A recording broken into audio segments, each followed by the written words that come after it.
ariko mpamagaye ijambo y'amasaha yaragiye kuri yarambwira ati tugiye gutangira.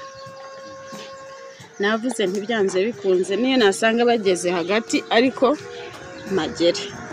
Shima Imana ko yabarinze kabarindira aho mwari muri.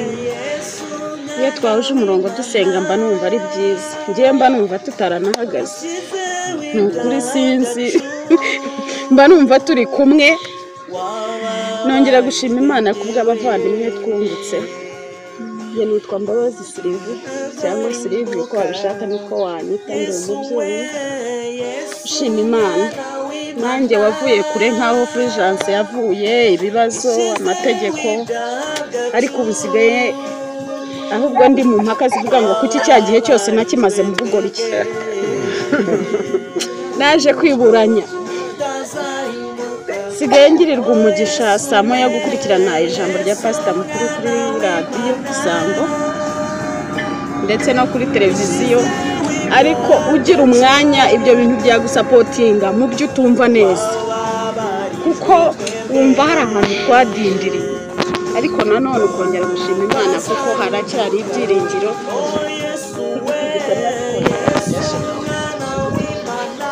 Ibyo rero ndashima Imana ko yabarinze nanjye kandinda twongeye guhura. Ndashima Imana no ku bantu bagira ibitekerezo byiza nk'ibimana ikomeze bahure n'ibitari bijye biba kandi noneho tujye duhura wenda twiyunguyeho.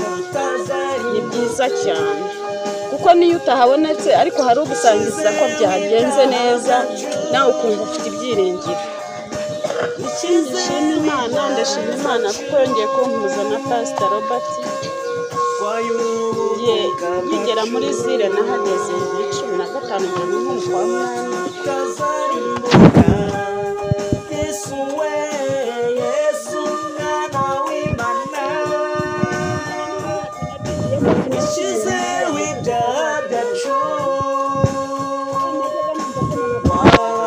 icyo kintu cyarambaze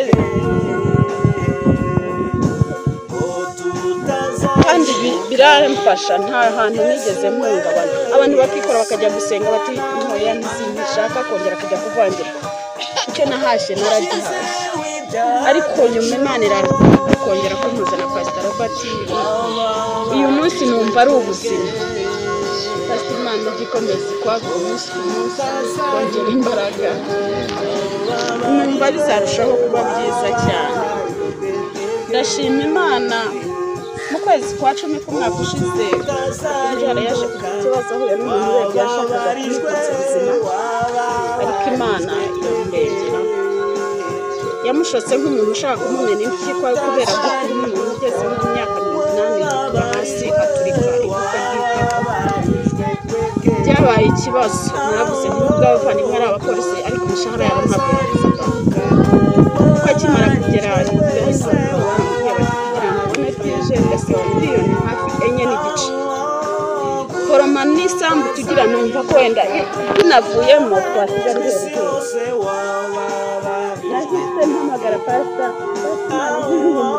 yamuhamagaye ntabwo arambwira ngo ndabizi nta nubwo ndamuhamagara ngo nsange wenda ahubwo telefone yanjye uko mpamagaye kuko nanyita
naronga ko wabarijwe ariko ntabwo ari nyamara kumvira yari abantuka ntabwo ahora meza ntabwo ati kandi wumva bamuteruye ari intere ntacyo ari vuba nyerega turarinda nyamara byayo nimujye muvuga ngo kiramuzaho njya nyamara hari Imana aje kujya kwa muganga bamukorera ibyo bagomba kumukorera ariko ubwo akimara kumvira nahise mpamagara pastor ni umuntu mba hafi cyane ndamubwira nti niba mukazanga koza impanuka ati bimeze bite ntagiye kwa muganga ati biragenda neza ati nukuri yageze kwa muganga bamusuzumye basanga ni kugira ihungabana ryo kwitura hasi bibutungira ndimo byo kuguturukana wagaruka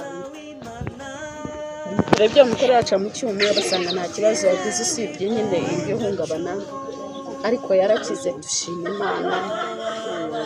Hanyuma nyuma yaho nanone byabaye nk'uruhererekane rw'ibibazo ariko biza gushaka kuntesha umutwe ariko Imana ingirira neza impuza n'umuntu wanjye cyane sinzi ko nabivuga. Tukiri muri izo mbiri muri umunange yaragiye gukorera ahantu igatuna ku board ahantu hari amafaranga y'umuntu wahagereye uravuga uti impinduka zibayeho nanjye ntangira kubibona kuko niba uri mu rugo rw'umuntu ukabona afashe ibihumbi nka 20 akubwira ati amafaranga buyirindishije uravuga uti kabisa ubuzima buraje. Nta n'amezi 3 yashize bamukoreye akantu hafi no gufungwa ngira pastor nti kuko yanyohereje message yanyoreza amafaranga ati amafaranga mawe muyirindisha agira nk'umuhumbi 100 ariko ndafunzwe ati kandi ntugire umuntu ubwira uceceke niba usenge ati cyo ndi bukore cyo telefone ndaza kuyibona tuvugana. Iyo message nayibonye saa 8 z'ijoro sinongera gusinzira ariko ndavuga nti Imana nibi ni ibinyoma byose biza kuntesha umutwe umwaka urashize ibi nibi biraje. Nahamagaye pastor mu gitondo ndamubwira mubwira uko byagenze arambwira ati humbura ati nta gifungo kiriho ati kandi ikindi biragenda neza. Ageze Kigali bamujyanye muri iryo joro mu Kigali mu Kacyiru no mu Polisi ariko wari ukorana mu nzego za Rwanda Revenue barangije amurarana bukeye yirirwamo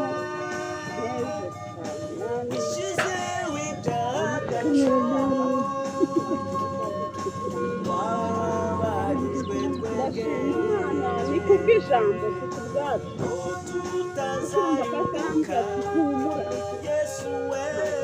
tware biragenda neza nta n'igifungo kiriho kuri we ati wabereye gutanga umuryango nta kibazo kizawukomoka. Ndashima Imana yuko yambwiye ati ibyo ntibyaribye ariko hari ibye. Uyu munsi tuvugana mu minsi ishize yasohotse kuri liste y'abantu bagiye kujya muri mission. Ubwo ndashima Imana ibyo byose nubwo biba iyo twagiriye ubuntu bwo kwemera ko Kristo yabamenye amaraso ku bwacu.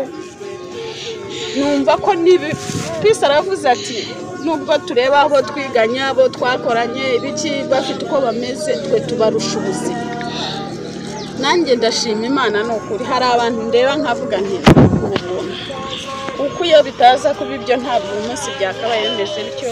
Kandi ikintu cyiza nshima Imana nuko yampuje n'abantu b'abanyabwenge kuko Imana iguje n'abanyabwenge ugira ibyo ubigiraho ugira ibyo bakuraho njya numva byanze bikunze Imana yo mu ijuru ihabwe icyubahiro kandi